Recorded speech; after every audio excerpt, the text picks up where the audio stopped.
ABP news में स्वागत है आपका। बता दें कि आम आदमी पार्टी को लेकर बड़े सवाल उठ रहे हैं। शाजिया इल्मी ने पार्टी को छोड़ दिया, कैप्टन गोपीनाथ ने पार्टी को छोड़ दिया, अरविंद केजरीवाल जेल में हैं, 6 जून तक वो जेल में ही रहेंगे। इन सब घटनाओं के बाद बड़ा सवाल ये उठ रहा है कि क्या आम आदमी पार्टी, क्या आप खुद को खत्म करने पर तुली है? मुझे बहुत ही अफसोस के साथ ये कहना पड़ रहा है, बहुत दुख के साथ, कि जिस आंदोलन के साथ और जिस पार्टी के साथ मैं तन मन से जुड़ी हुई थी, मैं उसे छोड़ रही हूँ।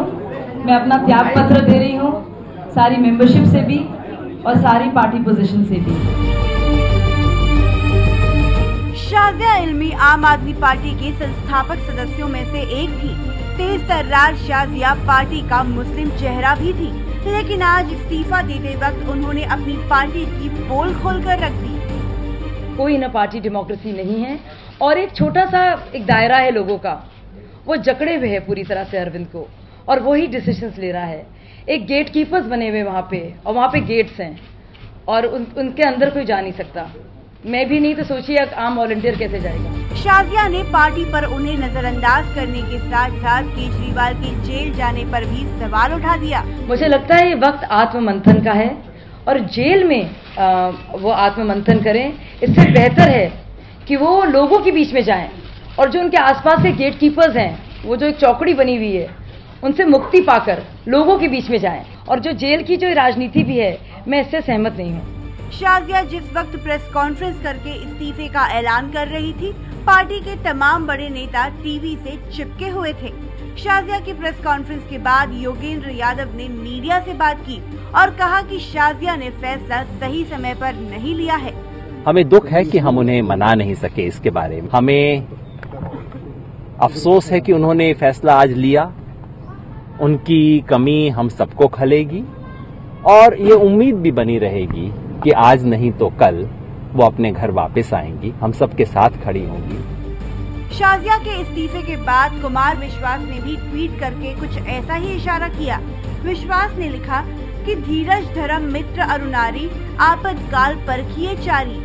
पार्टी को उम्मीद है कि शाजिया फिर से पार्टी में लौट आएंगी। शाजिया ने भी अपने रास्ते पूरी तरह बंद नहीं किए हैं, लेकिन पार्टी में शाजिया अकेली नहीं है जो नाराज है। कैप्टन गोपीनाथ ने भी इस्तीफा दे दिया है।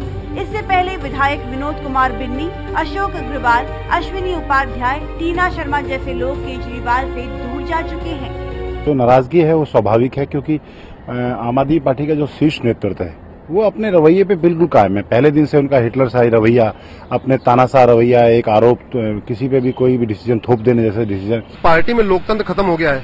इन 4 लोगों ने पूरी पार्टी को हाईजैक कर लिया है। उस पार्टी की जो इनकी तानाशाही के खिलाफ बहुत सारे लोग छोड़ के जा रहे हैं।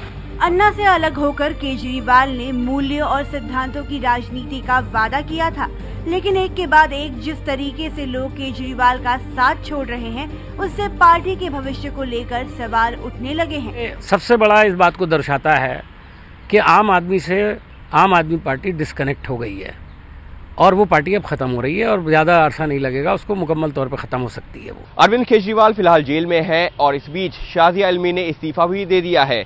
कुछ दिनों पहले ही पार्टी को लोकसभा चुनावों में मुंह की भी खानी पड़ी। कई बड़े नेता चुनाव हार गए।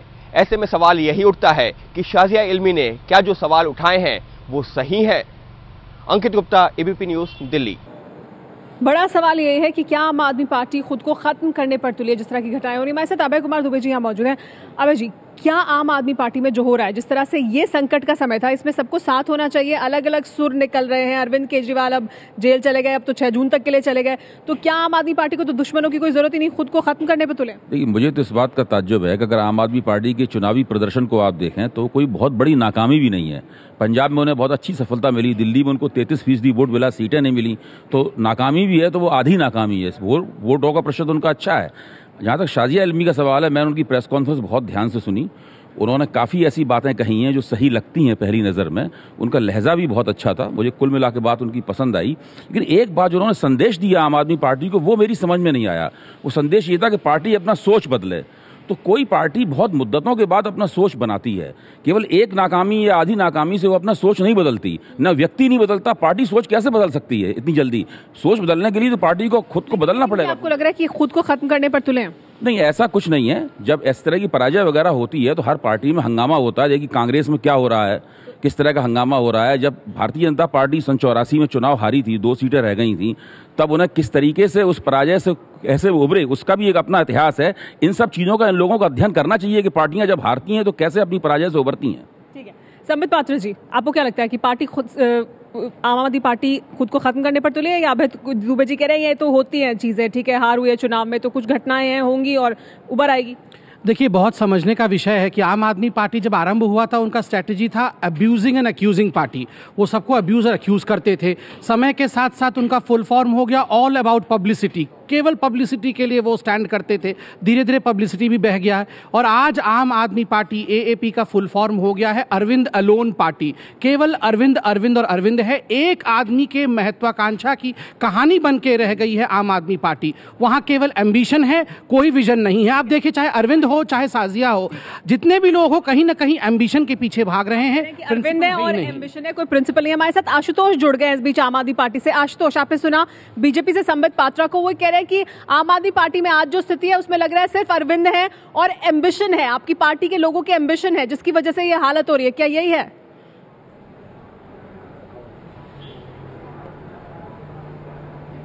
देखिए, संबित पात्रा जी की बातों को गंभीरता से लेने का कोई कारण नहीं है, क्योंकि आम आदमी पार्टी का कंट्रीब्यूशन क्या है ये पूरी दुनिया जानती है। भारत की राजनीति में हमारी पार्टी बाहुबलियों को टिकट नहीं देती, हमारी पार्टी जो है वो दंगाइयों को टिकट नहीं देती, और हमने देश की राजनीति को साफ करने का काम किया है। हर पार्टी के जीवन में इस तरीके के क्षण आते हैं जब उसको बैठकर आत्ममंथन करना होता है। और बीजेपी को कम से कम ये तो नहीं भूलना चाहिए कि 2009 के बाद पार्टी में क्या संकट खड़ा हुआ था और 1984 के बाद बीजेपी के अंदर क्या संकट खड़ा हुआ। तो आज कैमरे के सामने, टीवी के सामने बड़ी बड़ी बातें नहीं करनी चाहिए। हर पार्टी के सामने इस समय क्या संकट है, भविष्य होता है, आपकी पार्टी के सामने क्या संकट है, और गंभीर बहस न कर। मैं उसी बात को स्पष्ट करना चाहता हूं। हर पार्टी को चुनाव के बाद बैठकर समीक्षा करनी चाहिए, आत्ममंथन करना चाहिए, और आत्ममंथन के बाद निश्चित रूप से कुछ ऐसी खामियां नजर आएंगी जिससे आगे के लिए आपको रास्ता स्पष्ट करना पड़ेगा। कुछ आपकी अच्छाइयां भी नजर आएंगी जिसके आधार पर आपको आगे की रणनीति तय करनी पड़ेगी। और अगर कोई पार्टी ये कहती चुनाव के बाद वो अगर जीत गई है, उसको आत्ममंथन की जरूरत नहीं है, या अगर उसको समीक्षा करने की जरूरत नहीं है, तो मुझे लगता है कि यह गलत स्ट्रेटजी होगी। इसलिए हार जीत का फैसला बिल्कुल अलग होता है, लेकिन हर बड़े मकाम के बाद हर पार्टी को बैठकर समीक्षा करनी चाहिए। समीक्षा करनी चाहिए। समीक्षा कर, जब मैं आपसे बात कर रहा हूं तो पिछले 7 घंटे से लगातार आम आदमी पार्टी में बैठकर समीक्षा। संगीता तिवारी हमारे साथ मौजूद है, वो कुछ कहना चाहती है। आशुतोष, आपने कहा कि संबित पात्रा की बात को गंभीरता से नहीं लेना चाहिए। चलिए, उनकी बात को गंभीरता से नहीं लेते हैं, लेकिन क्या आपको ये नहीं लगता कि शाजिया इल्मी ने जो सवाल उठाए हैं उन सवालों पर गंभीरता से आम आदमी पार्टी को सोचना चाहिए? क्योंकि ये सवाल सिर्फ लोकसभा चुनाव में हार के बाद नहीं उठे हैं, बल्कि पिछले महीनों में लगातार उठते रहे हैं, अलग अलग नेताओं के जरिए उठते रहे हैं। बिन्नी ने भी कहा, अगर आपको याद हो तो, कि पार्टी में आंतरिक लोकतंत्र की कमी है और एक चौकड़ी काम कर रही है और एक्सेसिबिलिटी की दिक्कत है। आशुतोष,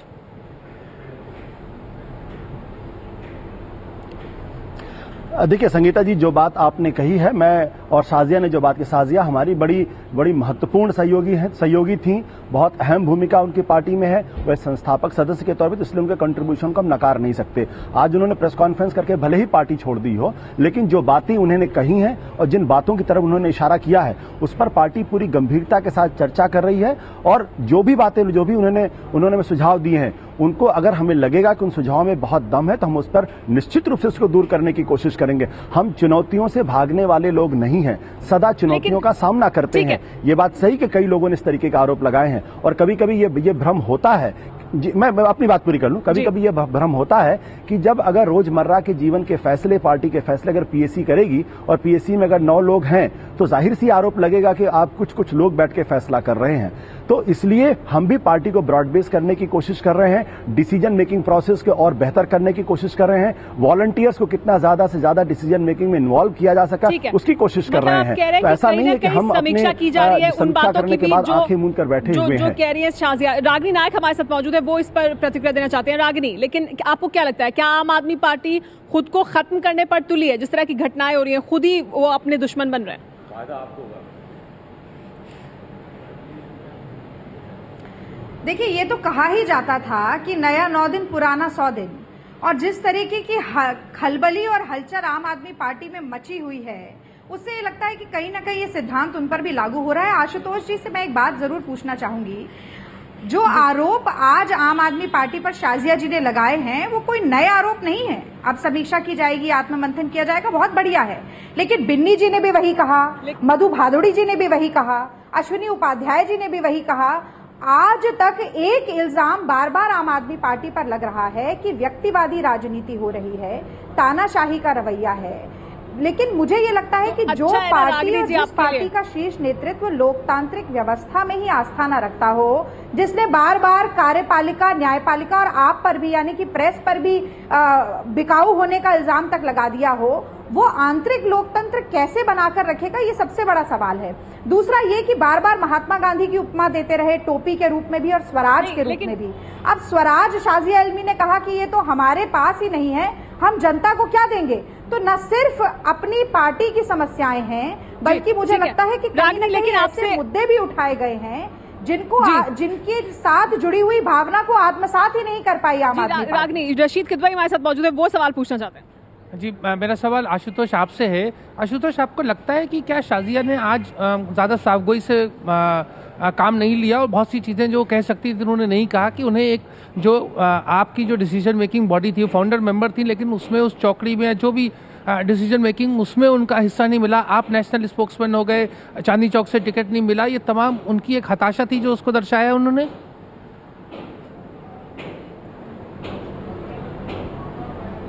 देखिए, मैं शाजिया के ऊपर किसी तरीके की कोई टिप्पणी नहीं करना चाहूंगा। वो हमारी बहुत महत्वपूर्ण सदस्य थी, बहुत ही संस्थापक सदस्य थी, उनका पूरा सम्मान हमारे मन के अंदर, और पूरी पीएसी ने आज बैठकर इस बारे में चर्चा की है, और हम बिल्कुल शाजिया जी के सुझावों पर बिल्कुल बहुत गंभीरता के साथ चर्चा कर रहे हैं। लेकिन जहां तक ये सवाल लगाने की कोशिश की जा रही कि पार्टी के अंदर इनर डेमोक्रेसी नहीं है, या पार्टी में तानाशाही रवैया है, या कुछ लोग बैठ के फैसले कर रहे हैं, मैं स्पष्ट तौर पर कहना चाहता हूं कि हो सकता है हमारे कुछ सदस्यों के अंदर, हमारे कुछ लोगों के अंदर इस तरीके का एक परसेप्शन गया हो, हम इससे इनकार नहीं करते। हो सकता है हमारे कुछ कार्यकलापों से, पार्टी के कुछ फैसलों से ये इंप्रेशन भी गया हो, और हो सकता है कि पार्टी के अंदर इस तरीके से कुछ विकृति पैदा भी हो गई हो, हम उससे इनकार नहीं करते। लेकिन हर चुनाव के बाद, बड़ी घटना के बाद, अगर पार्टी बैठकर समीक्षा करे, और समीक्षा करने के साथ आत्ममंथन करने के बाद अगर उसको लगता है कि कुछ गलती रह गई है, तो उसको ठीक करने का काम पार्टी करेगी। चुनाव के बाद ही नहीं, भागने वाले पहले भी लगते रहे। जी, हमारे साथ सुनीता गोदारा जी भी मौजूद हैं, अन्ना समर्थक हैं सुनीता गोदारा जी। सुनीता जी, आपसे जानना चाहेंगे, आप तो शुरुआत से इस आंदोलन से जुड़ी रही हैं, अब आपको क्या लगता है आम आदमी पार्टी में दरअसल हो क्या रहा है?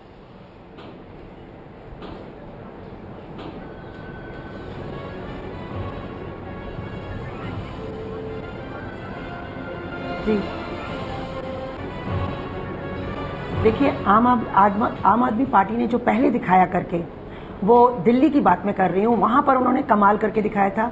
जो राजनीति में बदलाव और जो भी कुछ पॉलिटिकल एरिना में चेंजेस आए, वो उसमें आम पार्टी का बहुत बड़ा हाथ है। लेकिन अभी जो उन्होंने किया कुछ पिछले 4 महीनों में, वो कुछ ठीक नहीं था, और दिल्ली छोड़नी नहीं चाहिए थी मेरे हिसाब से। और जो चीज चांदी की प्लेट में मिली हो उसको गवर्नेंस में दिखाना चाहिए था, कुछ परफॉर्मेंस दिखानी चाहिए थी, उसके बजाय ये लोकसभा में चले गए। और जहां तक शाजिया का सवाल है, शाजिया ने बहुत 1.5 साल उनके साथ रही है, शुरुआत से रही है, जब ये पार्टी बन रही थी, पनप रही थी, तब से साथ में है। और आज जो वो फील कर रही है, मुझे लगता है 80% जो वहां के नेता हैं वो वही फील कर रहे हैं जो शाजिया ने फील किया, और अपनी बात को शी हैज स्पोकन आउट, कहते ना, दिल खोल के उसने अपनी व्यथा कही है। लेकिन कमाल की बात यह है कि न तो उसने आप पार्टी के बारे में कुछ भी बुरा भला ऐसा कहा जो कि अच्छा नहीं लगे, और ना आप पार्टी का कोई भी नेता उसके बारे में कह रहा है। ये एक बहुत अच्छी तरीके से, ठीक है, लेकिन आप कह रहे हैं कि ज्यादातर नेता वहां पर यही महसूस कर रहे हैं जो शाजिया कह रही हैं। जी, अब दुबे जी कुछ कहना चाहते हैं? देखिए, आम आदमी पार्टी से जो लोग बाहर गए हैं, जो लोग बाहर नहीं गए हैं, और जो आलोचनाएं भी हैं उसकी सार्वजनिक जीवन में, उन सबका स्ट्रक्चर आलोचनाओं का एक ही है, और वो स्ट्रक्चर इस बात की तरफ इशारा करता है कि ये एक ऐसा संगठन है, ये एक ऐसी परिघटना है जो संगठन के रूप में नहीं, एक विचार के रूप में जिंदा है, एक परिघटना के रूप में जिंदा है। और मौका ऐसा है कि उसे एक संगठन के रूप में, राजनीतिक संगठन के रूप में ग्रो करने का, विकसित होने का समय नहीं मिल पा रहा है। मुझे लगता है बहुत सारी समस्याओं की जड़ यहाँ पे है। आशुतोष, क्या आपको लगता है कि समस्याओं की जड़ यहाँ पर है? आम आदमी पार्टी के भीतर ही, आपकी पार्टी के भीतर ही समस्याओं की जड़ भी है, जो दिक्कतें आपके सामने हैं अभी?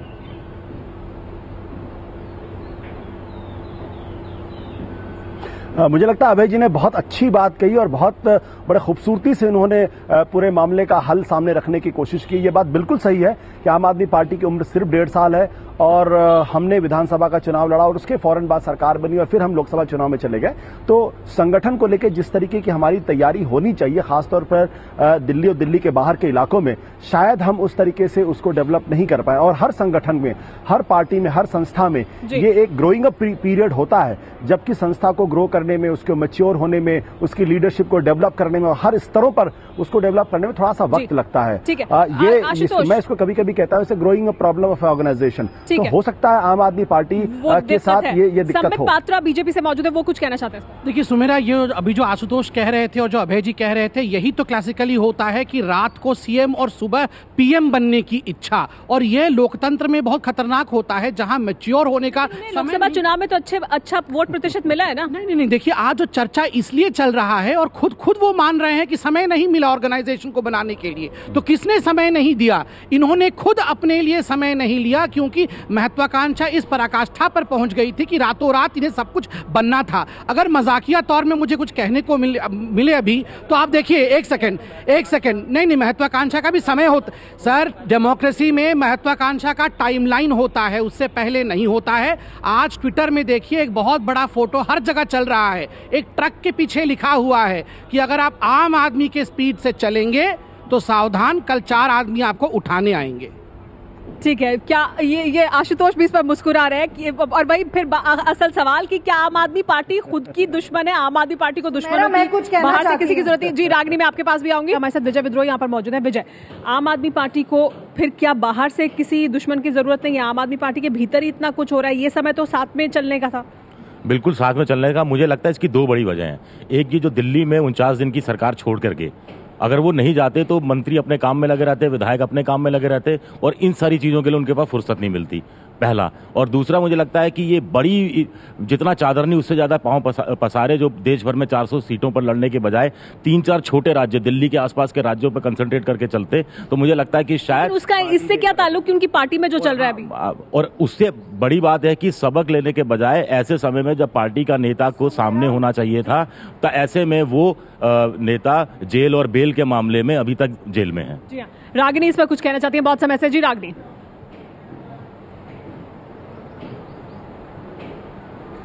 देखिए, कहा जाता है धीरे धीरे रे बना धीरे ही सब होए, माली सींचे 100 घड़ा ऋतु आवे फल होए। आम आदमी पार्टी के साथ समस्या ये है कि बीज बोते ही उन्हें फल चाहिए था, जो ना कि मुमकिन है ना मुनासिब है। हम चाहे कितना ही विश्लेषण दें कि इतना वोट प्रतिशत था, लेकिन रागिनी जी, उन्हें फल तो मिल गया था। मैं समझती हूँ ये बात भी हम सभी लोग फल मिला भी है, अभी भी मिला। केजरीवाल, एक मिनट सुमेरा, अरविंद केजरीवाल जी को आशा थी कि 100 सीटें संसद में ले जाएंगे। हाँ। लेकिन दिल्ली की विफलता की काली छाया वहां पर उन पर पड़ती रही। और मैं फिर से यही बात कहना चाहती हूं कि अपनी गलतियों से सीखते नहीं हैं। गलतियों से सीखने के लिए पहले गलती को मानना पड़ता है। आज भी आशुतोष जी ने यही कहा कि अगर कोई गलती हुई है तो हम ऐसा करेंगे, वैसा करेंगे। एक बहुत महत्वपूर्ण कांग्रेस 44 सीटों पर क्यों सिमट गई, इसका जवाब दे दीजिए। ये कौन सी गलती आप मानेंगी इसमें, बताइए। प्रजातंत्र, आशुतोष जी, विजय विद्रोही सवाल कर रहे हैं। रागिनी, विजय विद्रोही बोल रहे हैं। विचारधारा के अभाव में एक मिनट जी। अच्छा, माफ कीजिए, मैं सुन नहीं पाई जी।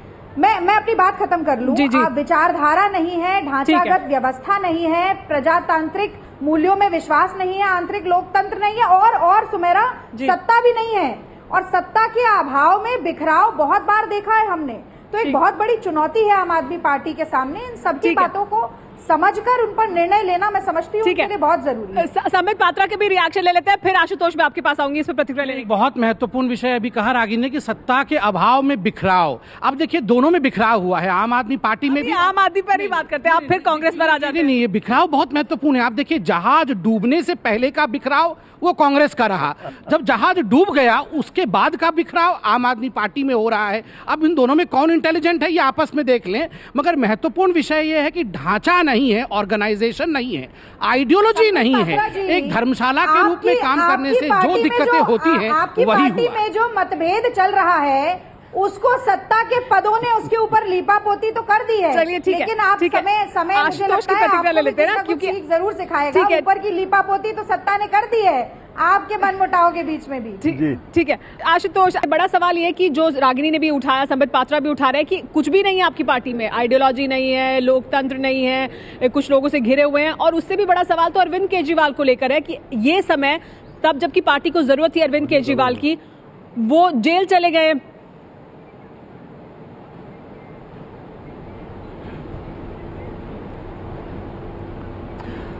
देखिए सुमेरा, सबसे पहले तो मैं बताना चाहूंगा कि जिस तरीके से संबित पात्रा बातें कर रहे हैं, मुझे लगता है कि जो टेलीविजन चैनल की आजकल एक नई हो गई जुमलेबाजी, अब जितनी अच्छी करिए उतना बेहतर है, जबकि राजनीतिक समझ की बहुत ज्यादा जरूरत है। मैं जरा उनको ये बताना चाहता हूं, 2009 के चुनाव के फौरन बाद रविशंकर प्रसाद से मैं बात कर रहा था इंटरव्यू, उन्होंने कहा था कि बीजेपी हार गई तो क्या दुकान में अपनी बंद कर दूं, पार्टी बंद कर दूं क्या। और उसके बाद मोहन भागवत ने जिस तरीके से बीजेपी के ऊपर कहा था गैंग ऑफ 4 का कब्जा हो गया है, और उसके बाद नितिन गडकरी को नागपुर से लाकर पार्टी के अंदर बिठाया गया था। तो कम से कम बीजेपी को इस तरीके की बातें नहीं करनी चाहिए। जहां तक कांग्रेस का सवाल है, कांग्रेस आज डेमोक्रेसी के बारे में बात ना करे तो बेहतर है। मोतीलाल नेहरू के बाद जवाहरलाल नेहरू, जवाहरलाल नेहरू के बाद इंदिरा गांधी, इंदिरा गांधी के बाद राजीव गांधी, राजीव गांधी के बाद सोनिया गांधी, सोनिया गांधी के बाद राहुल गांधी, राहुल गांधी के बाद रेहान गांधी, और न जाने कितने और गांधी अभी होंगे, तो वो बात ना करें।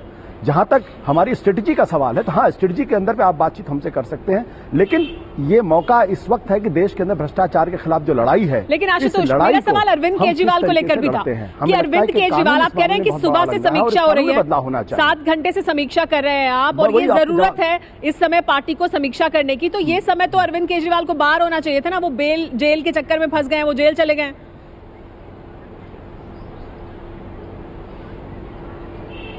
देखिए, अगर अब ये आप लोग उल्टा सवाल करते हैं, अगर अरविंद केजरीवाल पर ही पार्टी पूरी तरीके से डिपेंडेंट है तब आप कहेंगे पार्टी के अंदर डिक्टेटरशिप। अगर उनकी अनुपस्थिति में हम बैठकर हम समीक्षा कर रहे हैं, पार्टी की पीएसी समीक्षा कर रही है, नेशनल एग्जीक्यूटिव के सदस्य बैठकर समीक्षा कर रहे हैं, तब आप कहते हैं कि अरविंद केजरीवाल के बिना पार्टी कैसे चली। देखिए, सवाल पार्टी का है, पार्टी बैठ के समीक्षा कर रही है और पार्टी अपनी खामियों को और अपनी खूबियों के बारे में चर्चा कर रही है और उसके हिसाब से अपनी भविष्य की योजनाएं बना रही, तो उसमें किसी को आपत्ति नहीं होनी चाहिए। कांग्रेस दोनों को तो बिल्कुल ही नहीं, जिनके ऊपर गैंग ऑफ 4 के आरोप लग चुके हैं। जो आशुतोष जी अभी कह रहे थे कि बीजेपी को कम से कम ये राय रखनी नहीं चाहिए, तो मैं आशुतोष जी को याद दिलाऊं कि आपने बीजेपी को समाप्त करने के लिए कोई भी कसर नहीं छोड़ा। पूरा दिल्ली छोड़ के पूरा कुनबा भागा था बनारस में मोदी जी को हराने के लिए, और वहां अरविंद केजरीवाल जी ने कहा था मैं बनारस से हार जाऊंगा तो संपूर्ण रूप से राजनीति त्याग दूंगा। खैर, ये तो यूटर्न उनका होते रहता है, मगर क्लासिकल केस है गंगा में डूब के यमुना में निकलने का प्रयास। एक सेकेंड आशुतोष जी, एक सेकेंड, नहीं, आप नहीं छोड़िए राजनीति, वो मैं नहीं कह रहा हूँ, वो यूटर्न आप लोग करते रहते हैं, वो आपका अधिकार है, मगर गंगा में डूब के जो यमुना में निकलने का प्रयास हो रहा है वहां डूब गए। अब यमुना में निकलकर बोल रहे हैं कि दिल्ली वासी हमें क्षमा कर दीजिए, हमें जेल हो गया। ये सेल्फ प्रेस्क्राइब्ड जेल है, खुद जाके जेल में बैठे हुए हैं, खुद चले गए वहां पर और कह रहे हैं हमें जेल हो गया है। देखिए, कितने हद तक लोग ड्रामा सहेंगे। अब ये ड्रामा खुद इनके लोग भी नहीं सह रहे हैं, तो मुझे लगता है इतने सीरियस डिबेट की आवश्यकता नहीं है। एंटरटेनमेंट वैल्यू अनलिमिटेड है, लोग भी आजकल इनके डिबेट्स को एंटरटेनमेंट के लिए देख रहे हैं। लेकिन चुनाव में ऐसा तो नहीं है ना कि आम आदमी पार्टी को कुछ वोट नहीं मिला है, क्या सिर्फ एंटरटेनमेंट वैल्यू है? नहीं, मुझे नहीं लगता। बीजेपी क्योंकि इस समय चुनाव जीती है, बल्ले बल्ले है, तो वो इस तरह की बातें कह सकती है, लेकिन इसी बीजेपी को दिल्ली विधानसभा चुनाव में इसी पार्टी ने सत्ता में आने से रोका था। जी हाँ, रागिनी आपकी प्रतिक्रिया। जी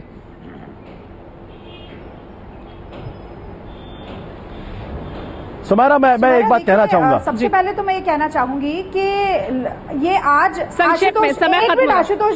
आशुतोष जी ने और ज्यादा स्पष्ट कर दिया कि लोकतांत्रिक भावना में उनका कितना विश्वास है क्योंकि ये सवाल ही उठाना कि एक विपक्षी राजनीतिक पार्टी को अपनी राय रखने का अधिकार नहीं है, मैं समझती हूँ लोकतांत्रिक मूल भावना के खिलाफ है। दूसरी बात, कांग्रेस पार्टी में कितना प्रजातंत्र है, कितना आंतरिक लोकतंत्र है और उसे बढ़ाने के लिए हम क्या कर रहे हैं, इस पर एक दिन और हम चर्चा करेंगे आशुतोष जी। लेकिन मेरा आज ये मानना है कि जिस तरह से गवर्नेंस डेफिसिट दिल्ली में दिखाया गया, जिस तरह से दिल्ली को छोड़कर देश की तरफ नजरें घुमाई गई, वहां से खाली हाथ लौटने के बाद आज आम आदमी पार्टी की न सिर्फ साख गिर रही है बल्कि उनकी उल्टी गिनती भी। सुमेरा मैं एक बात जरूर कहूंगा। जी जी बोलिए। सुमेरा, मैं जिस तरीके समित पात्रा ने कहा उन्होंने गलत बात कही है। उन्होंने मैं ये तो नहीं बोलूंगा झूठ बोल, अरविंद केजरीवाल ने कभी नहीं कहा कि बनारस में हार जाएंगे तो राजनीति छोड़ देंगे। लेकिन मैं एक बात जरूर मैं आज समित पात्रा को कॉम्प्लीमेंट करना चाहता हूं। जैसे ऐसा लगता है जैसे मुख्तार अब्बास नकवी के नेतृत्व में उनके इंटर्नशिप में आजकल वो टीवी पे कैसे बोला जाए इसकी ट्रेनिंग ले रहे हैं। बहुत बहुत बधाई हो समित पात्रा जी आपको। ठीक है, हमारे पास इस चर्चा के लिए इतना ही समय।